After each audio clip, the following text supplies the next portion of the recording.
Tapi secara fakta, siapa yang perlu dipimpin dan diatur?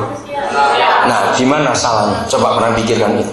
Amsal pasal 30 menulis, belalang itu nggak punya raja, tapi kalau terbang berbarisnya teratur. Burung-burung itu nggak punya pemimpin. Lihat burung jenis tertentu seperti bangu atau apa. Kenapa kalau terbang mesti huruf V terbalik? Karena mereka sudah ngerti aerodinamika. Hebat sekali. Pernah nggak kita tanyain? Logika kita berkata binatanglah perlu diatur dan dipimpin. Tapi kenapa faktanya kita yang perlu dipimpin dan diatur? Binatang tidak pernah punya pilkada bupati. Betul? Binatang tidak pernah punya waktu milih camat pemimpin mereka. Tidak. Manusia perlu ribut sendiri lagi.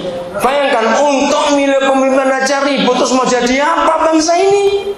Bulan April yang lalu saya ikut satu seminar dari seorang pendeta mantan preman, ya namanya Pak Pengki Andu. Dia nyatakan begini soal pemilu tahun depan. Dia bilang gini, daripada sekian puluh triliun rupiah dihabiskan hanya untuk milih 2 orang yang belum tentu benar yang dipilih, kenapa nggak pakai sistem sepak bola, ngebon aja presiden pintar negara yang kita bayar? Saya setuju. Ngebon, ya masa nggak tahu ngebon? Membeli pemain, kan sepak bola suka membeli pemain.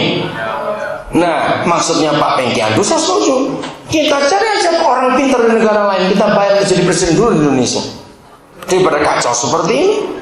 Jadi yang nggak mungkin. Nah, memang nggak mungkin. Tapi ini sebuah pilihan. Daripada kacau begini, hampir semua pilkada di negara kita, pilihan bupati, gubernur pasti ribut buntutnya. Karena apa? Kita semua belum bisa jadi pemimpin buat diri sendiri. Maka itu, rekan-rekan mahasiswa, kalian akan jadi pemimpin di masa yang datang. Saya titipkan ini, bergaulah dengan Tuhan mulai hari ini. Ayat yang terakhir, kalau kita berdoa, Lukas 11 ayat yang pertama dan kedua. Pada suatu kali di salah satu tempat Yesus berdoa, dan setelah dia berhenti berdoa, bertanyalah salah seorang muridnya kepadanya, "Guru, ajarilah kami berdoa seperti murid-murid Yohanes diajar berdoa." Ayat 2, maka Yesus menjawab, "Apabila kamu berdoa, katakanlah." Betul, ada kata itu. Saudara, inilah yang membuktikan Kristen bukan agama. Karena apa? Agama kalau berdoa tidak bisa pada suatu kali. Agama itu doanya sudah baku dan tetap. Lihat, hampir semua agama jam doanya bukan cuma ngitung jamnya, menit dan detiknya pun dihitung. Pernah tahu nggak itu? Belum. Harus tahu belajar itu. Agama-agama tertentu itu detiknya aja dihitung, nggak boleh lewat. Maka itu mereka seringkali ribut dalam menentukan hari-hari tertentu. Kenapa bisa beda? Karena detiknya dihitung. Saya bilang repot sekali. Yesus berdoa pada suatu kali di salah satu tempat. Agama nggak bisa doa di satu tempat, harus tempatnya khusus. Maka itu ini bukan agama. Ayat 2, katakanlah. Kalau apabila kamu berdoa, katakanlah. Dengarkan. Dalam semua agama, doa itu bukan dikatakan, ucapkanlah. Ucapkan kata kalimat doa, ucapkan. Apa bedanya katakan dan ucapkan? Beda. Kalau saudara mempelajari lewat bahasa Inggris, saya akan tahu to say dan to tell itu beda. Katakan sama ucapkan itu unsurnya menghafal, mengulang, menirukan. Tapi kalau katakan itu dari hati, nggak ada aturan-aturan. Katakanlah siapa? Ayo, kalimat kata pertama apa? Apabila kamu berdoa, katakanlah siapa? Papa. Kembali belajar anak-anak. Siapa ingat, walaupun semua saudara belum punya anak, pasti tahu. Abjad pertama yang diucapkan oleh semua bayi di dunia, entah bayinya bule, bayinya orang Jawa, bayinya orang Tionghoa, bayinya orang Madura, bayi siapa saja. Begitu abjad pertama mereka bisa abjad apa yang keluar?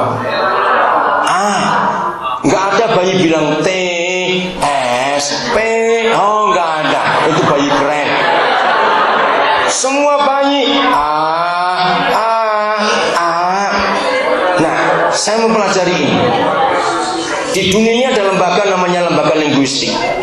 Bahasa tertua di dunia itu namanya bahasa Aramik. Aramik ini menjadi akar bahasa-bahasa besar, Ibrani, Arab, dan Latin. Ini bahasa Aramik. Nah, bahasa Aramik abjad pertama adalah ab. Nah, ab itu adalah papa. Jadi ketika semua bayi di dunia mengucap kata Mazmur 8 ayat 2 dan 3 menuliskan, dari mulut bayi-bayi telah kau letakkan dasar. Ketika untuk melawan musuh dan pendendam. Pertama saya belajar ayat itu, Mazmur 8 ayat 2 dan 3, saya protes, Papa sadis sekali, bayi-bayi kau ajak perang. Ternyata saudara, makhluk yang paling lemah di dunia adalah manusia. Binatang begitu melahirkan, langsung anaknya lari dan bisa makan. Lihat anak orang dipelihara 3 tahun pun belum tentu bisa ngaduk susu sendiri. Tapi anak binatang, wah hebat. Maka itu Tuhan meletakkan senjata di mulut bayi-bayi, supaya kalau ada bahaya mereka panggil papa, itu panggil abah. Maka itu kenapa dalam fakta bencana alam, kecelakaan alat-alat transportasi, yang lebih banyak selamat pasti bayi, bukan yang gede-gede. Itu rahasia. Jadi Kristen bukan agama, karena Tuhannya dipanggil papa. Maka itu hubungan kita dengan Papa di surga, dengan Tuhan harus dengan sebagai anak dengan orang tua. Oke? Mari kita berdoa.